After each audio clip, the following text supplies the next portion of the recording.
Hi, everyone. My name's Az. My pronouns are he, him, and I'm a trans, masculine, genderqueer artist, writer, and model from the UK. This session is part of Pink News's yearly online Pride celebration, Pride for All, which aims to offer online activities and content so that more people can celebrate Pride no matter where they are. Today, we're hosting the amazing Hannah and Jake Graf. Jake is an actor, writer, and director, and Hannah has joined the corporate world after her career in the army. They're both parents to a very soon family of two, which is extremely exciting. And today we're going to be talking about trans joy, more specifically, the joy of parenting and raising a family.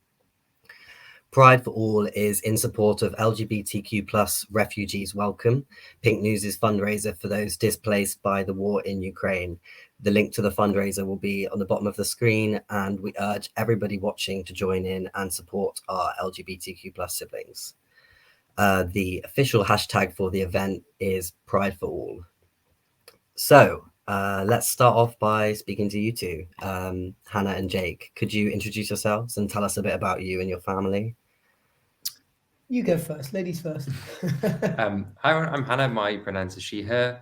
And as you heard, I used to be in the army. I was the army's transgender representative for 5 years, and I was in the army for 10 years, both pre and post transition. So I've had a lot of experience for myself, my own transition, but also like supporting others through their transition.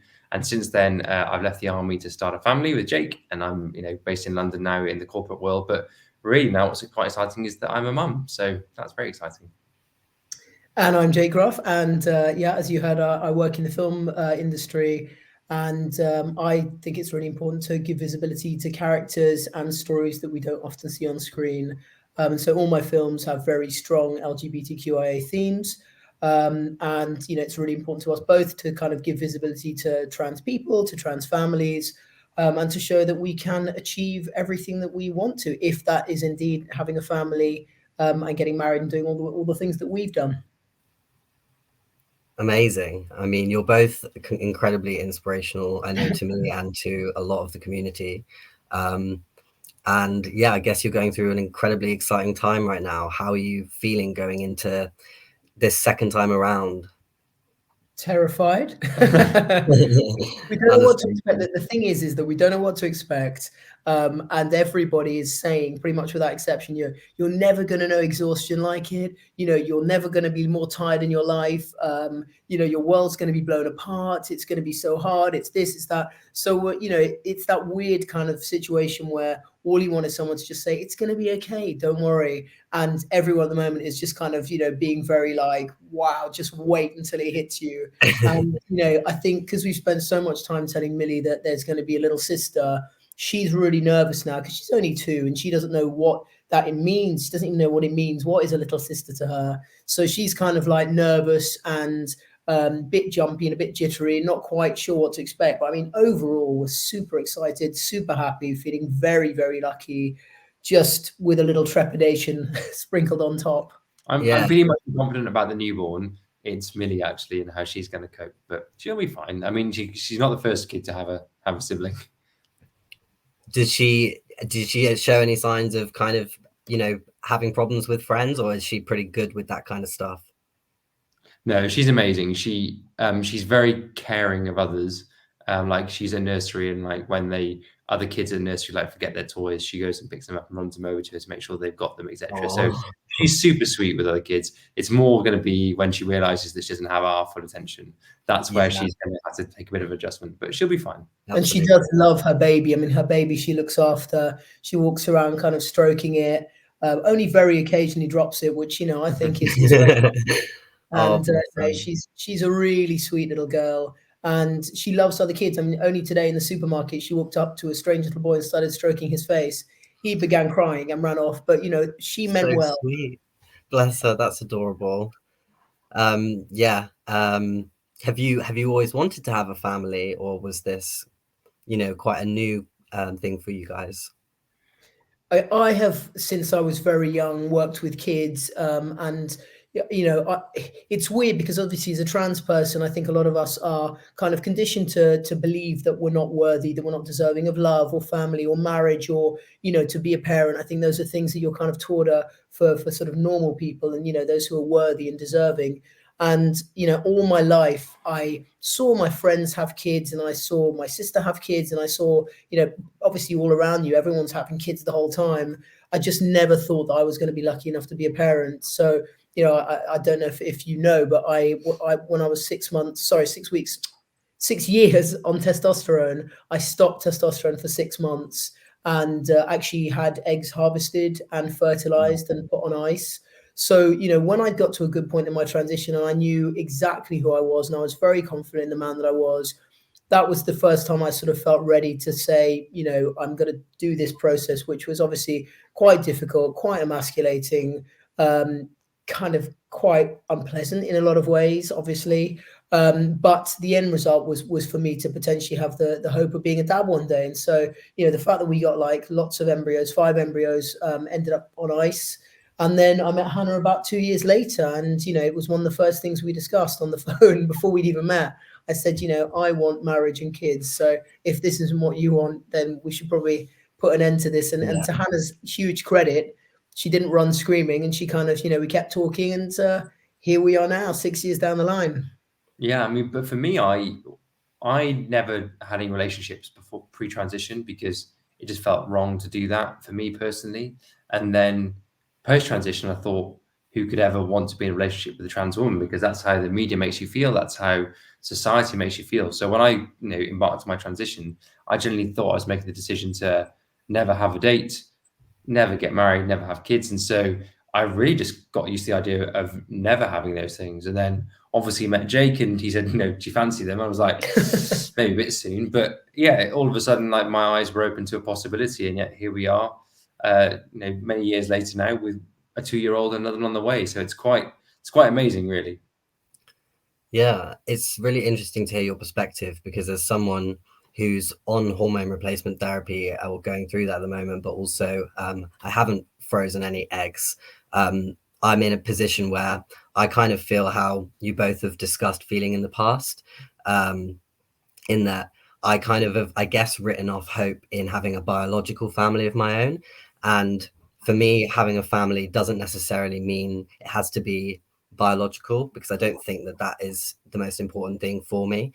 But I think having people like you guys to look up to, and also just kind of knowing that as a trans person, being a father and being a parent in whatever capacity that is kind of totally okay, and also is really exciting to me. And I think the more I go through the process, the more I, can weigh up different options and, take my time to decide that.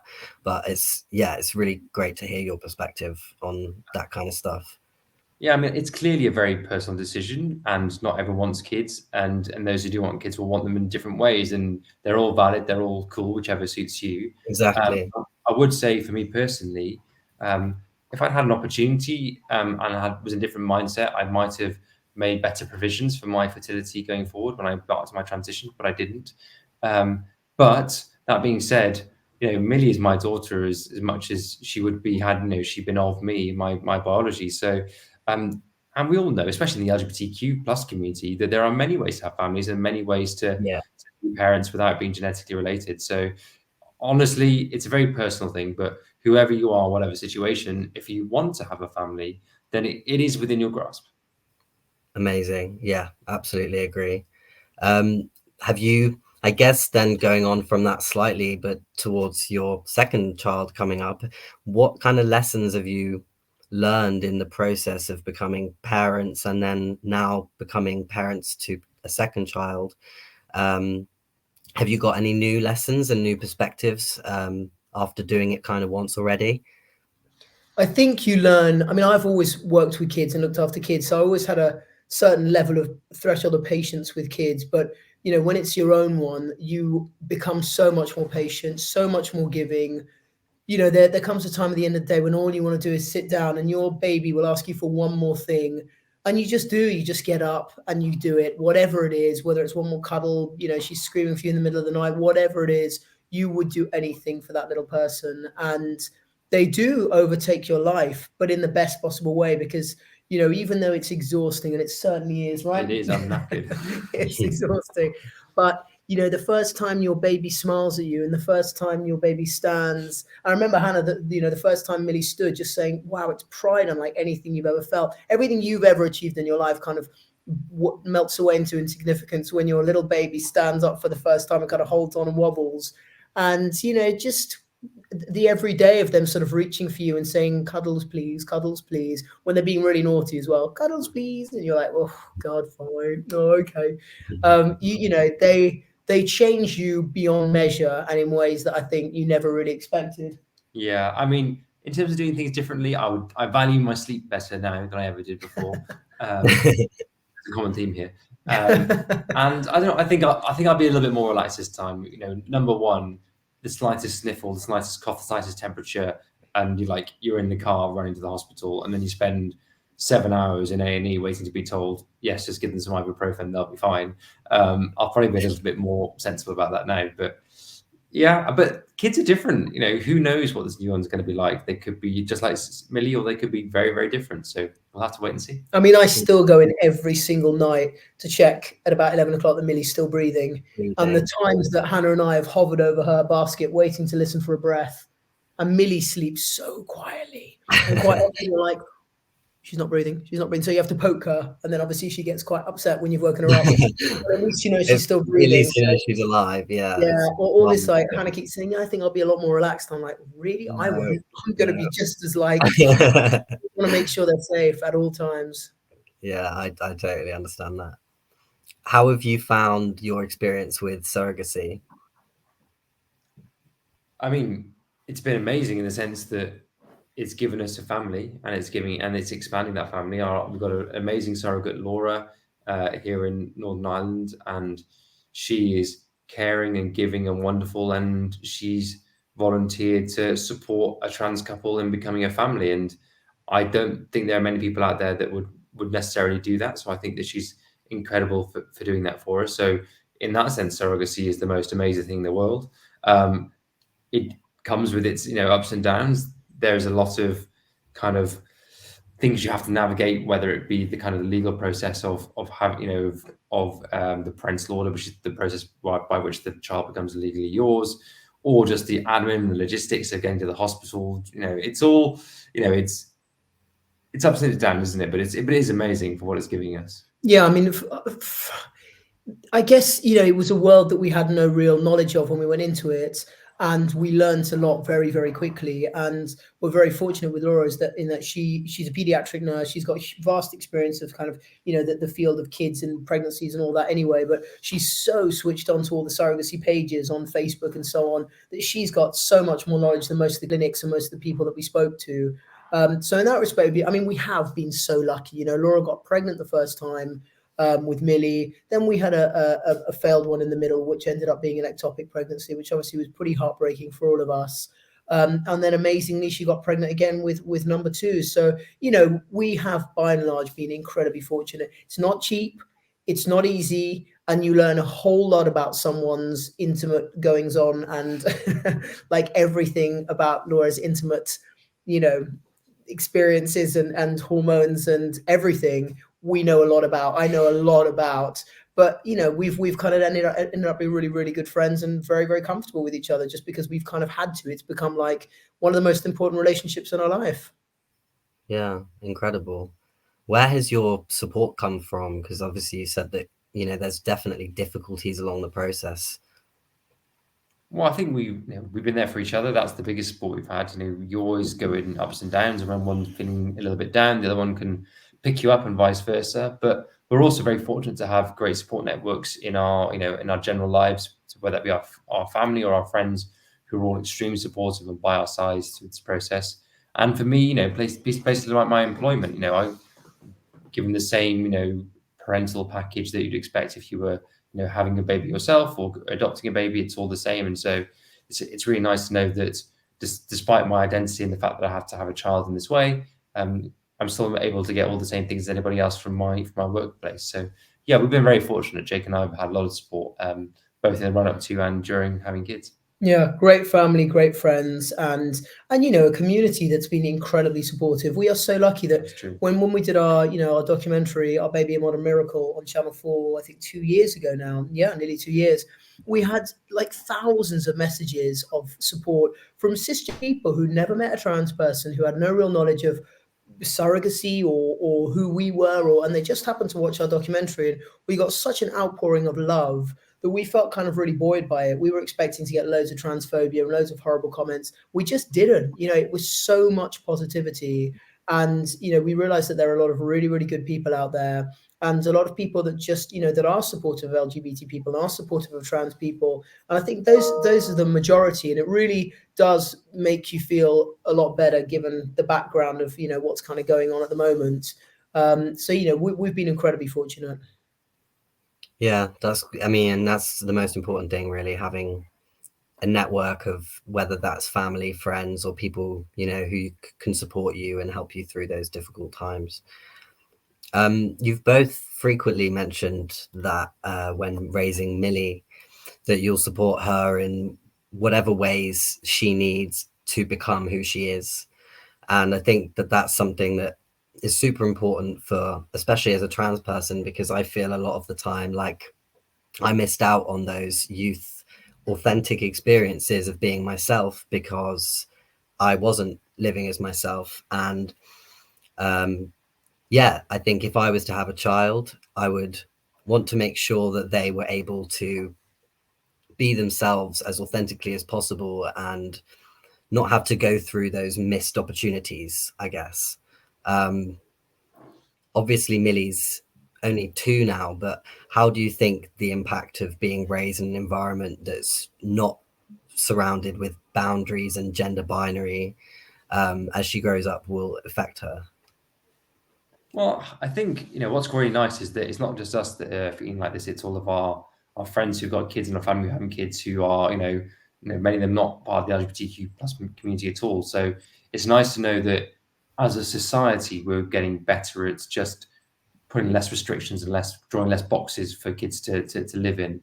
And certainly, let's say we've been asked, why we aren't bringing up Millie gender neutral. And for us, the probability is that she will be a girl. That's the probability, and so that's how we're starting it. But at any point, if she tells us otherwise, or she wants to, explore identity in any different ways, then we'll be there for her. And we really hope that that will give her a sense of real security and a real freedom to work out who she is, which means that when she's getting to her sort of slightly older years as a teenager and then as a young adult, that she can really be the best version of herself and she can unlock all the potential that she holds. And that's what we're hoping for. And I'm sure there'll be some challenges on the way. There are for every single parent. But yeah, we'll be there and we're going to do our very best, aren't we? I mean, it is crazy. When we dress her all in blue, because she wears a lot of her cousin's leftovers, cast-offs, and when we dress her all in blue, then we get people out of the trans community saying, why are you raising your child, gender neutral? This is shocking, and, you're trying to trans your child. But then when we put her in pink, we get people in the trans community saying, how can you possibly, gender your child? And we're like, oh my God, we know that, as Hannah said, the probability is that Millie will grow up to be just a happy little girl who, wears blue and wears pink and plays with trucks and toys and can be whatever she wants to be. And we're just going to let her be. We certainly wouldn't put any of our gender feelings or issues or whatever you want to call them onto her. And we want her to be totally free to be herself, and live her life and love who she wants to and be who she wants to and play with who she wants to. And, all of those things that, as you say, I feel I had a really, really lost childhood. And I know that a lot of the trans young people that we work with in the Mermaids charity feel that they're losing their childhoods because they're not being given the help that they need. And, if Millie were ever in a situation where she needed any kind of support, she would have it, whatever it were. Amazing. I think that, yeah, it's really important to have just open discussions and freedom for kids to, as you say, kind of express themselves in whatever way they choose to. And, there's absolutely nothing that would be better than, more and more children being raised in this way. I think some of my fondest memories are doing really active, fun kind of things like playing outside and climbing trees and things that, as I got a bit older, weren't really acceptable anymore. But now I find them the most fun thing I can do, and I still go up trees like genuinely regularly because it just gives me that same kind of childhood feeling. It's very important to go up a tree regularly. I think.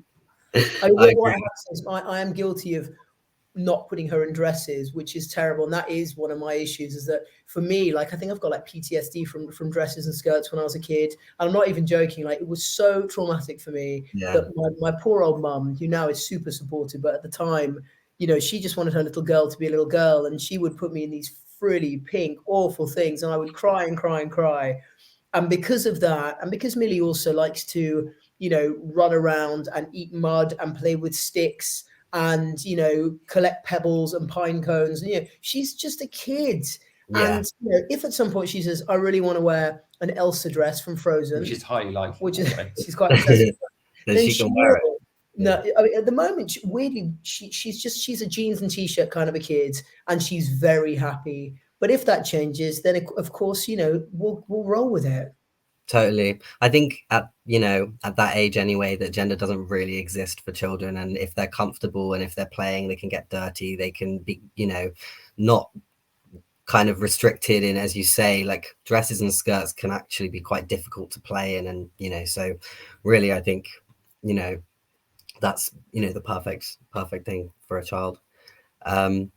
What advice would you give to parents bringing up or thinking about bringing up children in, you know, open and supportive environments?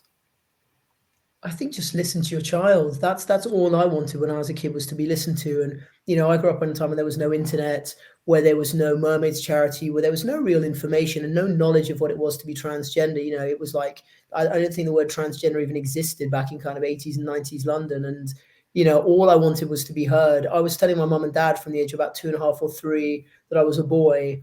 And, you know, all of my birthday cards and Christmas cards that I wrote to my mum and dad were signed like, you know, Frank or Charles or Steve. And, you know, I knew who I was, and I just wanted them to listen, and they didn't. And whether it's not, you know, whether it's listening when they say, you know, I like a boy at school, and, you know, your child is coming out as gay, or whether they're saying, you know, I'd like to be called a different name or a different pronoun, or I really hate it when you call me she, or I really want to wear a dress or a pair of trousers, or, you know, I think it's just about listening to your child. And, you know, I mean, everyone obviously watching this is going to be supportive of their child if they're LGBT plus identified. But it is incredible how many people say, but what should I do? It's just, you know, just listen to them. It's not going to hurt you not to call your child by the correct pronouns. It's not going to hurt you to call them the name that they're asking you, or wear a certain type of clothing. It's really, really going to hurt them, and it's really, really going to hurt your relationship moving forward. So, you know, I think the answer is really, really obvious.